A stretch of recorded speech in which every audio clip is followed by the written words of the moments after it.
right, I think we are complete. Then let's talk about this. We have 50 minutes left. That's more than I thought. So, Steve, do you want to walk us through it? Okay, so this is kind of the last major feature coming into the serializer. It was kind of determined it was necessary to handle a lot of edge cases. Someone that has their own custom data type, like a phone number or social security number or whatever. It's impossible to directly deserialize or serialize that as a type today because we don't know about all the possible data types. You'd have to serialize it or deserialize it as a string, and then manually fix it up somehow. But anyway, so there's a lot of scenarios that basically we can't meet today. So a given percentage, 25% plus or minus, 50% of the people probably wouldn't be able to use the serializer if they have custom data types or if they have other scenarios that require manual deserialization of a POCO type for other reasons. So this is considered, a required feature coming in. It's composed of two different features. One is these on XXX callbacks, which are like callbacks for deserialization and serialization before and after. This feature exists on system reflection, or sorry, the system serialization namespace as well. And the other feature then is the ability to have your own converter, which can be either for a POCO type or for a value type, like a phone number value type. Right. And also, ASIN has a feature or some notes later that required some changes to the writer to support passing in a property name to support this programming model. I guess you can read the rest, at your leisure here. I guess is there any high-level questions on it? So I'm trying to find usages for the callbacks. You have a sample later. You have the one for the converter, but I don't see the one for the callbacks. Yeah, I don't have a sample for the callbacks, but basically they're exactly the same programming model as the system serialization namespace, where you just drop one of these attributes on a method and it gets called. So why not use the existing attributes then, if the behavior is nearly identical? Yeah, so I put that in the open discussions on the way bottom, but so the original discussion about custom attributes when we first started working on the serializer was all supported attributes should derive from a common base class, which is JSON attribute. It helps with discoverability, for one. It allows us to make changes, two. But I do list that as an option to say, hey, we don't have to add these, new attributes. This would be the one case that we're going to use existing attributes. So I believe there was pushback from Jan about propagating more usage of the attributes in that namespace. Yeah. I think in general, I don't think we should reuse the existing attributes per se, because from a usage standpoint, now you import both namespaces and you have a complete mixture of serialization stuff, and it's very hard to reason about which ones apply to both and which ones apply to just one of them. How do you reason about that? And I mean, as far as code reuse goes, you're not going to get much reuse out of this anyway, right? You have to think about your types being serialized with this technology, and then if you honestly try to author a type that can both be binary formatted and serialized with the JSON thing, I mean, good luck to you. I mean, no. It's not that. It's just I thought we were already honoring other attributes in the namespace, like ignore data member and so on. No, okay. We're not. Got it. No, and again, this goes back to we avoided any sniffing of attributes from that namespace. Totally fine. Right. There have been requests to support a couple attributes on the side, mostly for security-related scenarios, but we haven't done that yet. For hiding primarily. So I guess my question is, why these attributes? It seems very weird to have an attribute on a method rather than implementing an interface. I mean, the interface, I guess, pollutes your object model. That would probably be the strongest case for an attributes. But the methods also pollute the object model, correct? The methods take private. So can Oh, the interface methods can be implementation? Yeah, explicit interface implementation not visible. But what's the signature of the method? What can I take? Yeah. What should I return? Does it have to be public? Currently it's Sigma system serialization, and it's just empty. That was another open discussion, but we decided that we'll just support an empty method. In the future, if we wanted to pass in options or something like that, we could. But for step one, it's just an empty method only. Yeah, that makes sense. All I'm saying is like, how would I know that? Like with an interface, there's a pattern where I just implement the interface and then, everything else from there just works. I don't have to think about the signature. Like the signature is a given. I can decide to make it private by doing an explicit interface implementation. I don't have to think about this. With this, there's a bunch of questions I just have to read the docs on now. Meaning, what's the signature? Does it have to be public? Can it be private? Basically, how do I get access to any state information if there ever is one? One of the nice things though about the current design is weird. it matches JSON runners behavior, so people are generally familiar with this model. And also, even if you implement the interface explicitly, you still, you have a type and it implements an interface, and it's an implementation detail for the serialization. But having said that,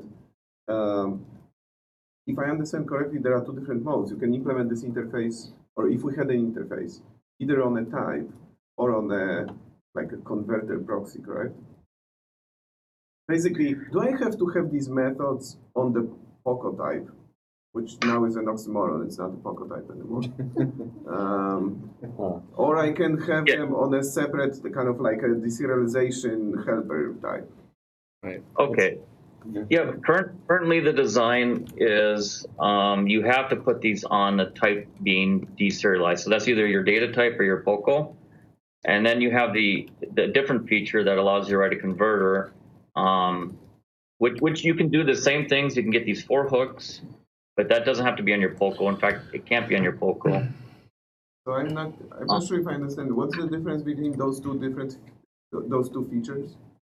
Is it Okay,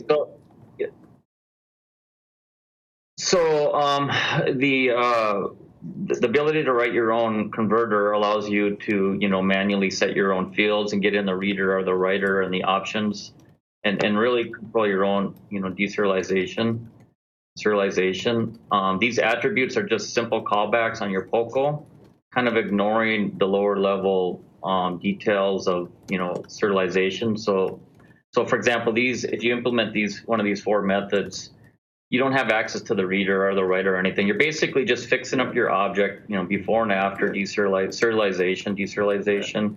So and so now I understand. So what I was asking is, could I add those 4 simple members to my converter type instead of adding them directly to the POCO?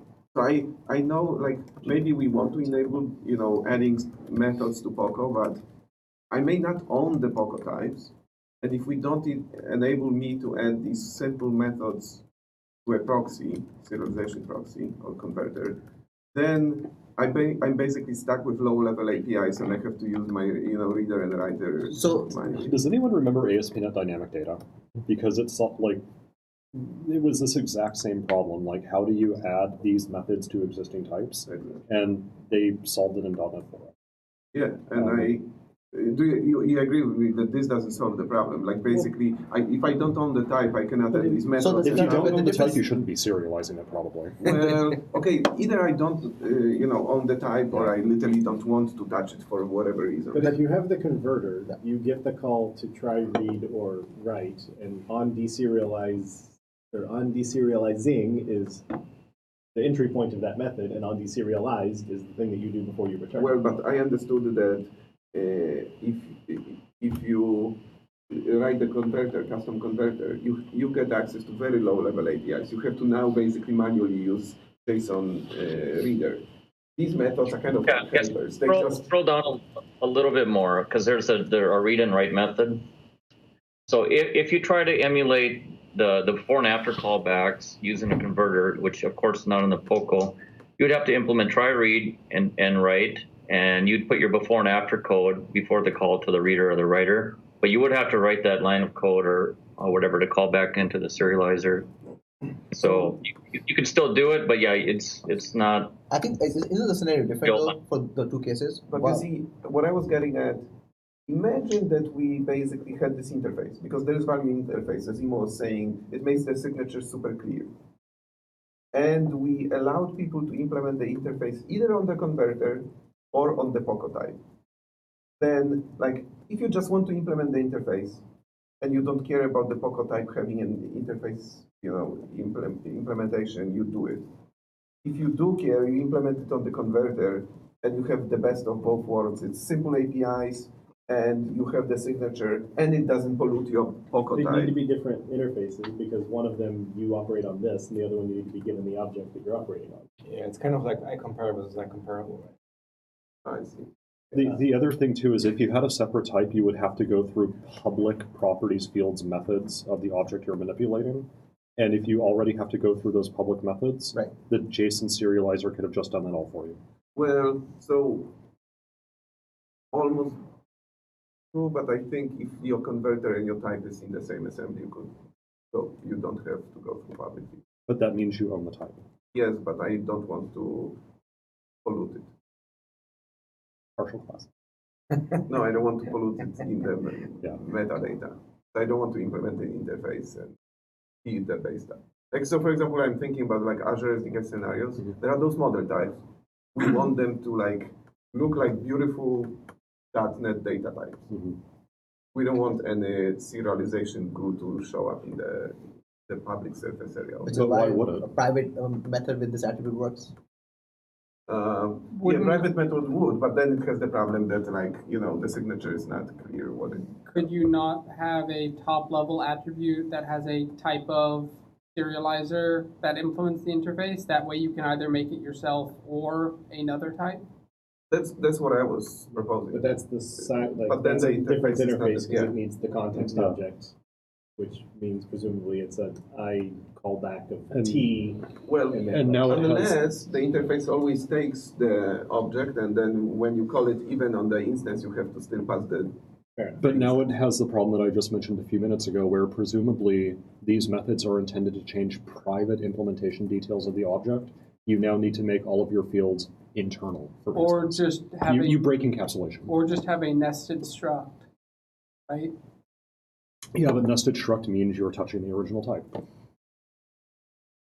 But he was I mean, opposed that's to going to be an polluting issue with any converter, right? Because you unless it's in the same assembly, you're not going to be able to set private fields unless you're using reflection. Yeah. To me, like That's a the problem in cleanest- general with the converter. The cleanest model is kind of like when you deserialize, you provide some sort of registry that says here's a mapping from objects to either callbacks or custom serialization. And Yeah, so that's the converter model. Sorry, what? That's the converter model we have. But it's very low level. Yes. I need to basically now use reader manually and writer. So in what scenario are you looking for the on deserialize methods? So those are all before and after. You don't get to inject code during the serialization itself. If you use No, it. on serializing is before. Right. So it's not I in mean, between. I guess, would your needs be satisfied with the converter API if there was a method you could call in the serializer that is pretend that I didn't exist in the callback chain and continue serializing?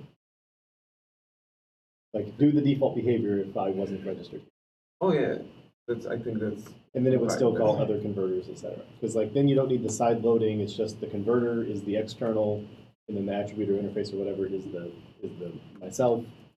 And then all that you're missing is the. I wish that you would now. You've given me a code hook, but I wish that you would now do the thing that you did if I wasn't here. I think I'm not good enough to visualize what you just said. Basically a way to say, I'm doing nothing, fall back to your original behavior. You mean like default interface implementations? Yeah. Well, I mean, like, if, Well, it's fall back to default serialization. Yeah. But I also, so nested structs would solve, like if you had the type of with an interface, you could have a nested struct. The nested struct still have access to the private fields of the containing struct. So what would Which is that how interface enumeration works. look So like? Like if we were just to sketch out that interface, what would it look like? Is that in the proposal here? there's no No. interface. Right. The Right now interface it's came having- up because the Yeah. attributes don't tell you what the signature. of No, the no, I mean, like, is. was it listed as like an alternative that was considered and rejected in the proposal? And the attributes also have the problem of if you have two of them, do we call both? of them? I can say that the original prototype had an interface, had 4 interfaces actually, one for each of the on methods, and they did take the object and they did take the reader, and you could implement it on the POCO or some other class on the side. I mean, and I can share that, in this meeting if you want to see what the original code So was like. one immediate change we would have to make is that the object would have to be passed in through ref. Reason being structs. Right. Otherwise, it's not very good. Yeah, in the case of the read and write, they don't necessarily. The write, they don't have to be passed by ref. Or there's two interfaces. One says it's constrained to value type, and the other one says it's constrained to reference types. Right. Like it means that one of them isn't expected to replace the variable, and the other one is. Or we can just give up on the idea of the interface and bet there are private methods. No, but I mean that's a useful feature of this exercise, right? Like we kind of straw man what it would look like and then decide if it is good or not. So one question I have is, so let's say, so you're basically saying it's too low level to do it on the converter because you had access to the reader writer. What are you doing in like on before serialization? I'm renaming a property. What do you rename that? It tells me, here's what I read. What do you want the property? No, on before serialization. Like you have the state of your object, your model object, and it's about to serialize. What do you do if you don't have a writer? Because I mean, you have the instance of the object. What would you do? It's serialization. Yeah. I'm basically okay. So is the callback before the whole object is serialized or before every property? Before the whole object. It basically says Yeah. mutate the object in such a manner that the converter or the writer can read it. Or That's throw what a I- M in a non-viable for serialization. exception. Yeah. No, that's not what I. This is the preamble and postamble before.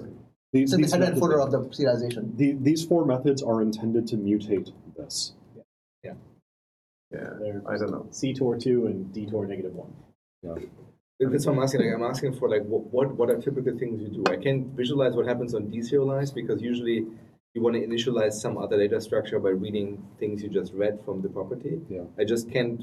I can't come up with a scenario where what would you do before you serialize? So Steve, you said that this feature is based on some feedback where there are limitations. What is the feedback? What are the limitations? What are the scenarios that this thing solves? Well, I discussed that a little bit on the top. It does not discuss the scenario that you have where you want to have the callbacks on a separate object. Initialize getter-only right. connections Yeah, here's before basically. deserialization occurs.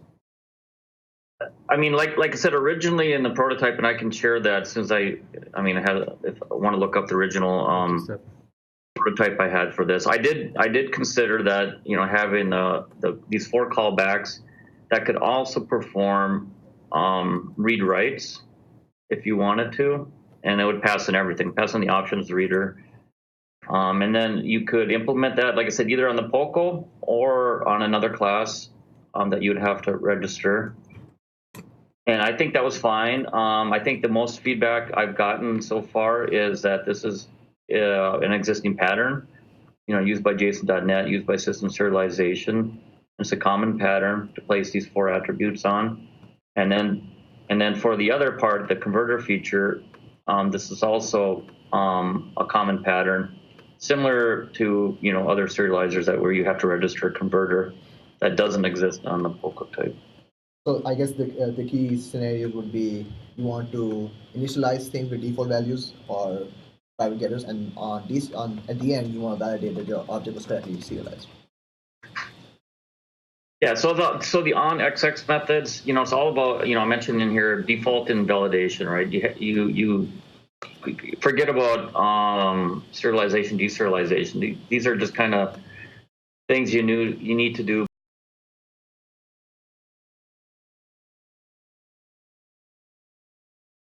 If a state is invalid or missing, there's missing properties, that sort of thing, and these callbacks. But the idea is that you don't necessarily you don't even know how you're being serialized, to what. So that's the reason you don't have a reader or a writer or anything like that. You can kind of keep your object as an object and not, try to add some interface to it that knows about our reader or writer.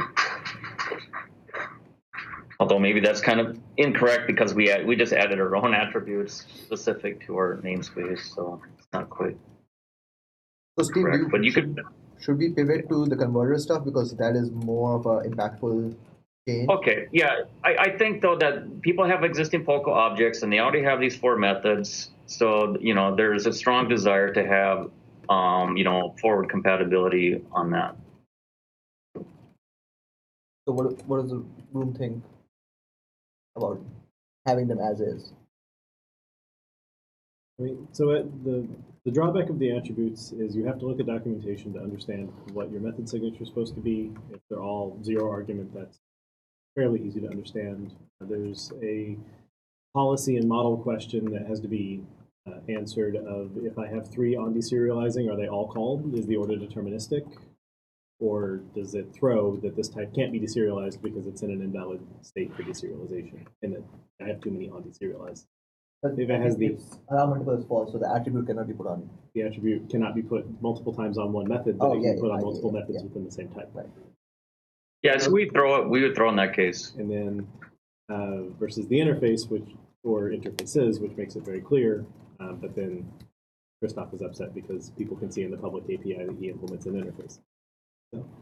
So another thing I would add, kind of what gives me a bit of a pause, is seems like we are trickling in these kind of knobs for this serialization, and I don't know where it ends.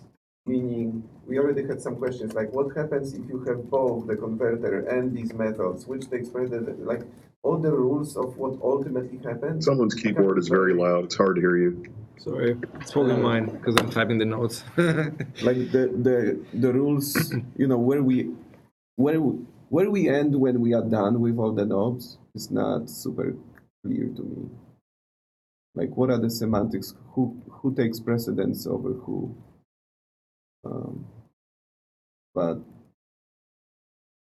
I don't know. I mean, the strongest argument to just taking it as is this feature exists in JSON.NET.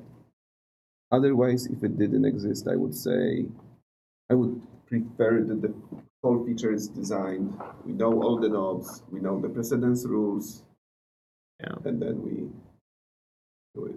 But you see, you're pushing back on not just the fact that we should know all the precedence rules, because even if we do, you're saying that there's too many rules here for the user to think about. Yeah, first, I'm not pushing back. Okay. Don't get me wrong. Okay. The only thing kind of substantial, I guess, that I said is if you guys want to design a serializer for Azure SDK, there's one requirement. We want to be literally in full control of the shape of the public types. We don't want to, you have to implement some interface or you have to do something. Right. So that's the only thing that I kind of feel strongly once we want to support Azure SDK with this serializer. Sure. The rest is just like, I've seen serializers evolving over time, and it like starts with simple knobs, and then we discover that we have a hole.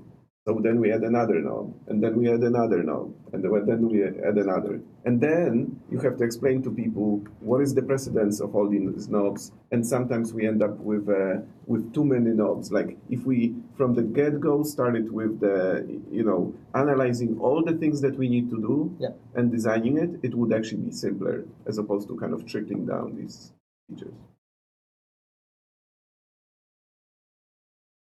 Yeah, I mean, to me, it's very similar to how to design a language, right? You basically have to ask how these things interrelate with each other, right? Because you can always apply all these knobs, and then the question is, what happens if 3 of them are active at the same time? What's the state? And even if we know the precedence rules, you may not be aware that you just created something that is actually illegal, right? Or that is nonsensical or has undesired behavior. And that's basically the problem with almost all serializers that we ever had. So to me, this on-serialized deserialized feature is quite mutually exclusive with all the other knobs. So I don't see how it could cause additional confusion if you have the knob so far. But one way it can cause confusion is how will people know that it's exclusive with the other feature?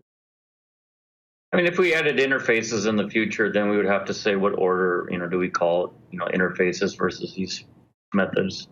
Right. I think that, however, if you want to have these types of methods not on the actual object, I mean, we could make the converter support these attributes as well, and just make the read methods and the write methods, no ops or ignored in some way if you don't want to implement them. So what's the action item on the callback APIs? Especially because I think we should spend the next little bit on the converters, because that's the actual requirement that people from ASP and others have strongly, right? Are we keeping them as is, or are we saying we punt the whole feature for 3.0? Has the EF team been involved in this discussion? EF2?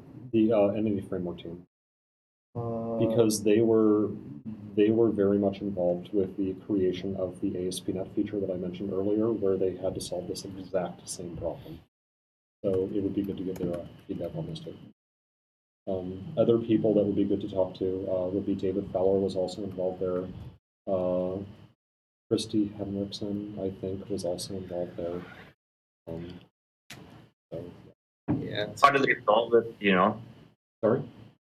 How did they solve it? I don't remember offhand because I was working on a different feature at the time, but they did have a concept of basically the new language features that were coming up at the same time, partial classes, partial methods, stuff like that, were involved in the solution. So now, as I said, I don't feel super strongly about it, and it's a super difficult area, and I don't have, experience driving an area like this from the inception till the end. Yeah. But my intuition tells me, I think if I was basically designing this, I would say there are Poco types, and they are very, very simple. And maybe you can have some simple attributes to basically say, change casing or do something. That's it. If you want more powerful customization, you develop a separate type. You do we give you all the powers, all the knobs, everything. You literally can even read the whole object from the reader and give me the result, and then we skip reading all the objects, and that's it.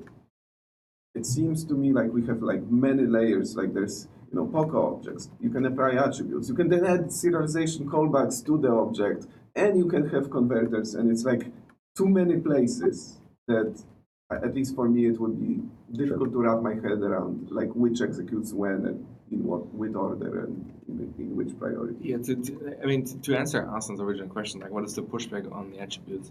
I can't articulate this because my problem is similar to Christoph's in the sense that I need to think about how this feature and the other features compose. And in order for me to even have an opinion of whether there is a problem, but there might be no problem.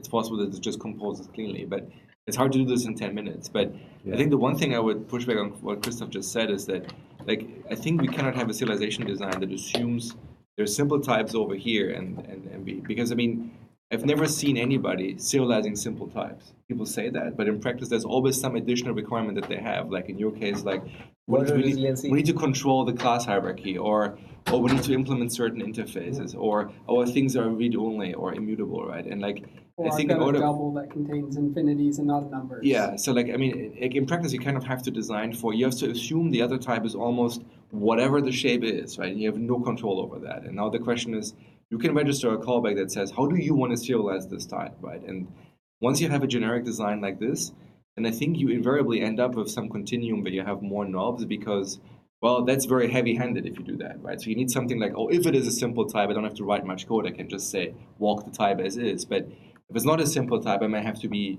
able to create the object by calling a factory or something, right? And then so you. But that's what I said.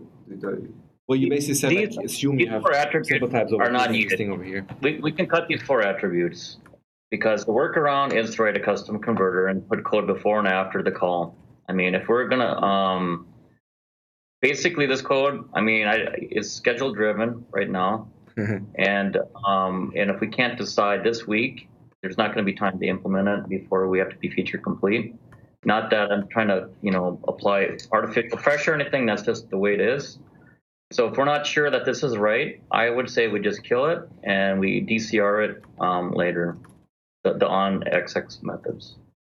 I mean, if there's pushback If you say that the on it. converter can do it, I think it is actually a good path. I mean, the converter basically, the workaround is to create a custom converter for your POCO, put in the before and after logic on the reader to the right, and then you have one line of code that calls back into the serializer.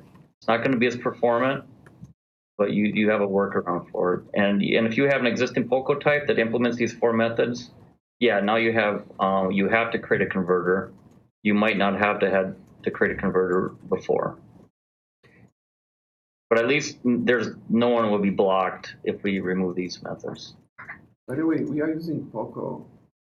What's the definition of POCO? We keep saying POCO with attributes and methods for callbacks for serialization. That's the opposite of POCO. It basically means you have a type of a default constructor with public getters and setters. Yeah.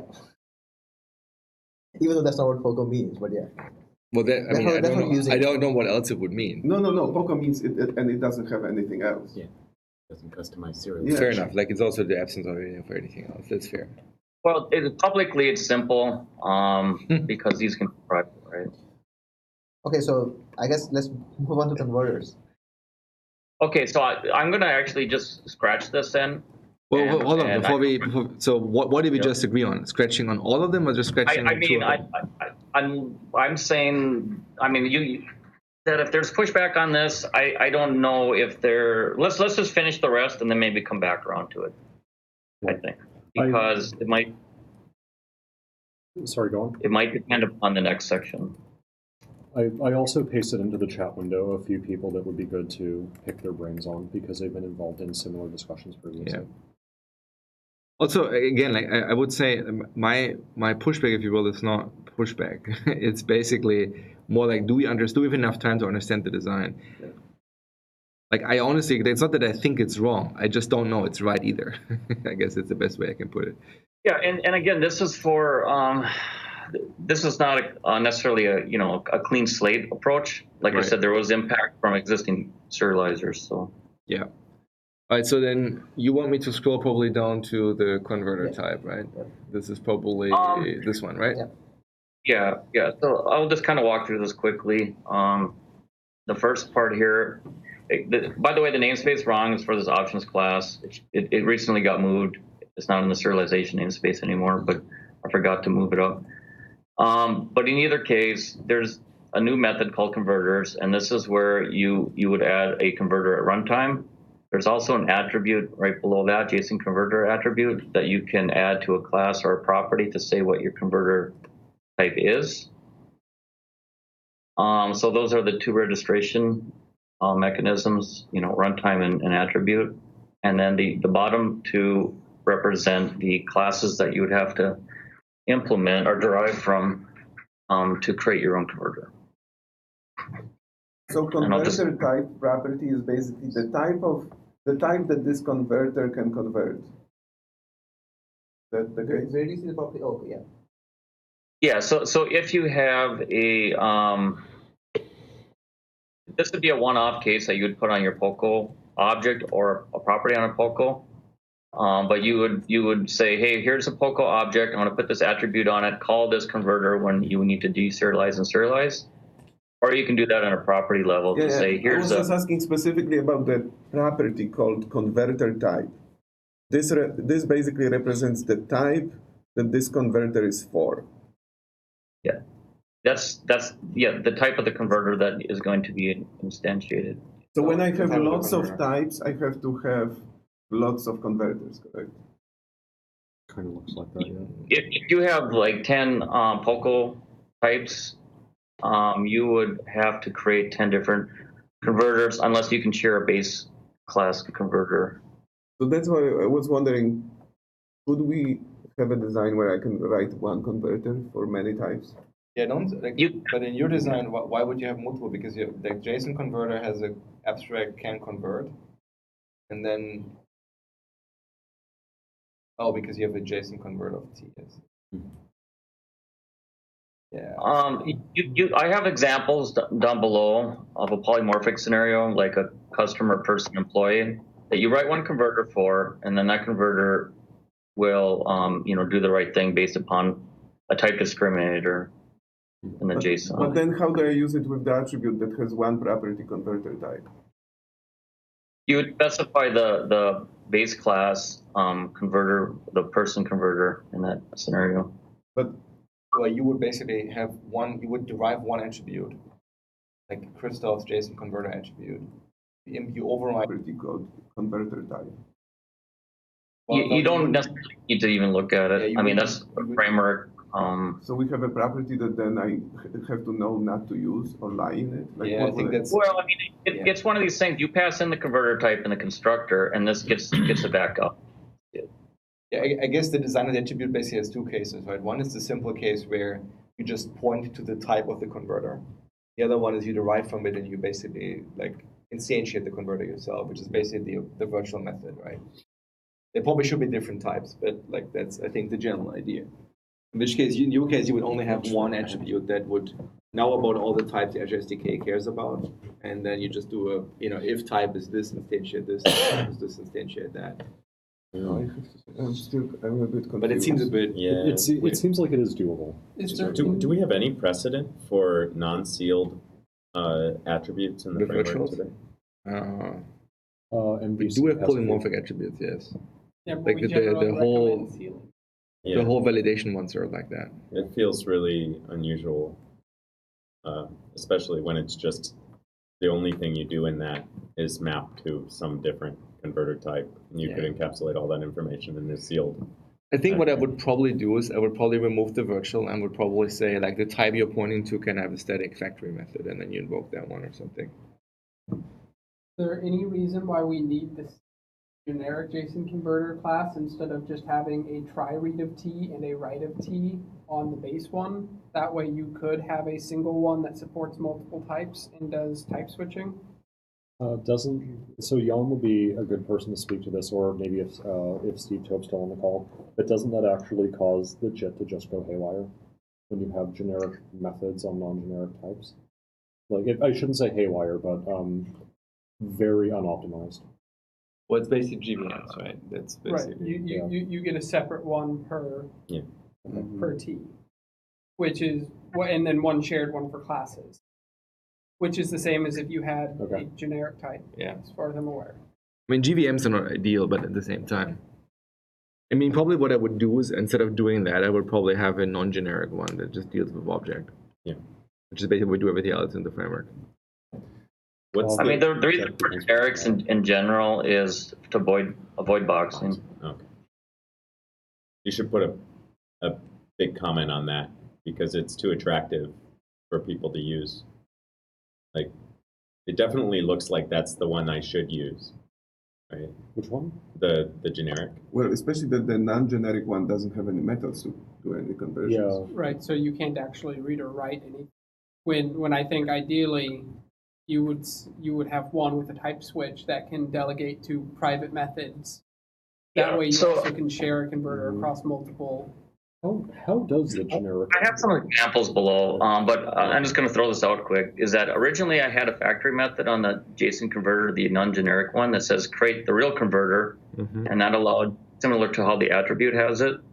And I got some feedback that said, do we really need that? And I took it off.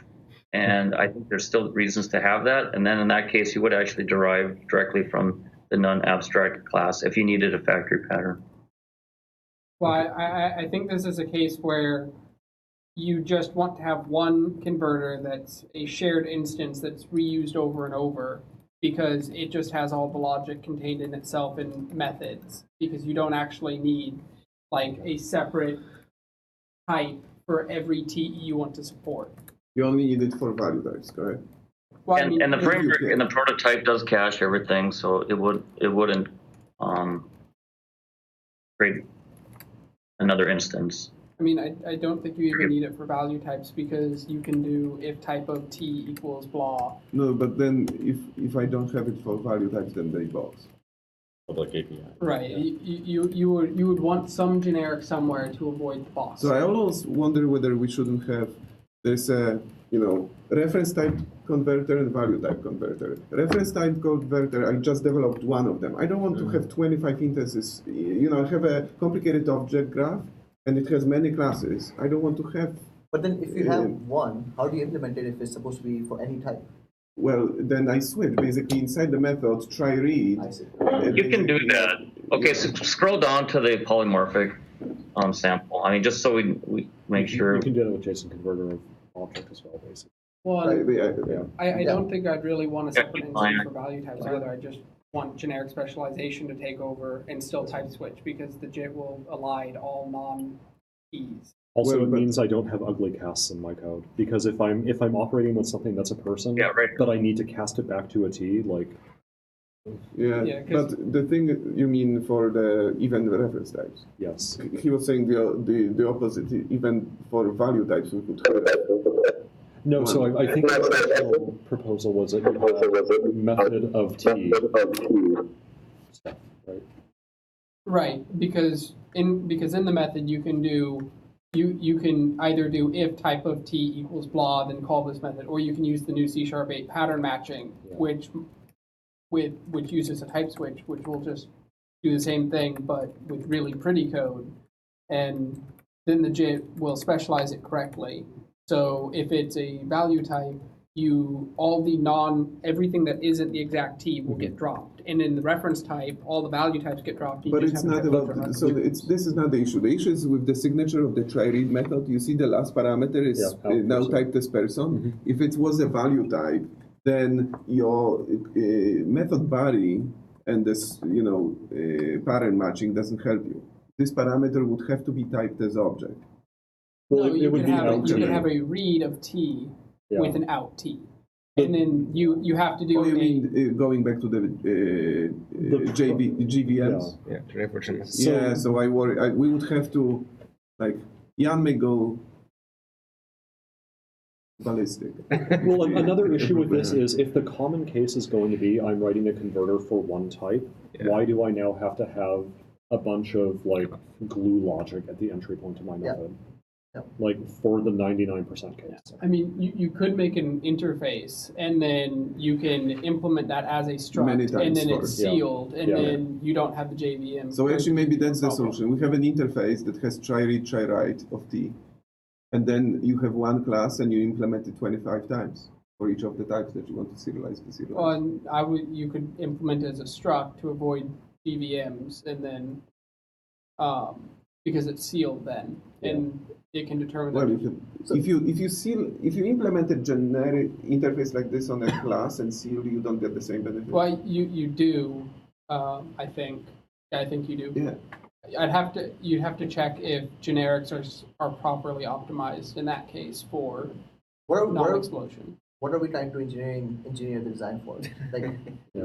why are we trying to do non-trivial things? No, like think of it from Crystal's point of view, right? They have the HSDK. They have like 500 types, right?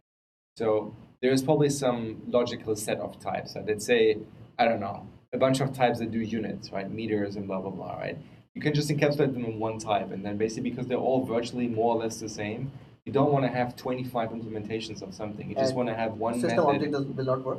Well, it will, but then the problem is now if you force everybody to go through object, that means now, back to Levi's argument, if I only care about one type, I now have all these casts all over the place, and I have boxing all over the And also place. it's a boxing. Well, it's not casts all over the place. You've got two sets of casts. One when you call your method that takes the concrete type, and one that converts it back to T. And the JIT specializes T object value into a cast directly to T. Casts are not going to show up in this method, like as far as performance and optimization goes. Yeah. But boxing will, and having 500 converters that Right. the serializer has to instantiate Yeah. will show. Yeah, I Steve, don't so- think people sorry, want to Steve. implement. Go for it. Let's just I think we have 5 minutes left. I want to go over the mainstream scenarios, which is this particular scenario is a very mainstream scenario. I have a polymorphic case. This is how the current design lets you do it, and if we want to optimize for 20 different structs, blah blah blah, that's probably going to be a different design. Yes, the question is gonna then compose with this one. Yeah. I understand. Yeah, like that. that looks like the straightforward way to do a polymorphic one. I wouldn't go that far. No, I mean, it's But yeah. you basically you're either serializing a person or deserializing a person, and you're responsible for instantiation of the actual type. Yeah, no, I agree with that. I would do Yeah. it. Just your comment of straightforward, I would not think. I mean, would if agree you with look at that. the right method, what else mean- do you expect it to do? Yeah, the right method's It's a very lot of plain. code. The A lot right of method? boilerplate, but yeah. But I mean, there is nothing else you can do. Like you No, want. I understand. All I'm saying is that if somebody says this is straightforward, I would say No, like this. Sure. This logically, code we're yes. looking at here can In be terms of yeah, code, This code can be shorter, certainly. But Yeah. the right method, I think, is actually a good example of a very straightforward right method. I would just say, like, if polymorphic types are super common scenario we want to make easy, Yeah. I don't think that's it. Right, I think that's one way right. of implementing it, Yes, but I would correct. hope that if everybody has to do that, then we did something wrong. Correct.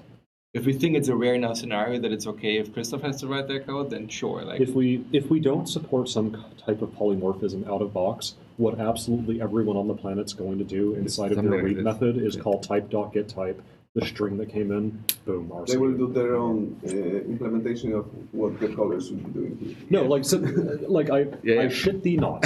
What will happen? What will happen is the very first line of code people write here will be reader.getString, immediately pass it into activator.create instance, and now their application's owned, because that's the easiest, most straightforward way to do polymorphism. If we don't have an answer that is at most 2 lines of code, yes, the 2 lines of code I just listed will be what everyone writes. yes, I would agree with it.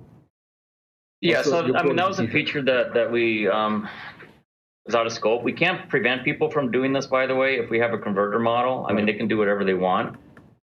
So this is an example of some people want to do this, but we will not have for V3 a way to do polymorphic deserialization without converting to this JSON element type, which is name value pairs. Yeah. JSON.NET does have that. Then they actually embed the actual type in the JSON, which is a security risk. Yeah. They have a white list or black list for that.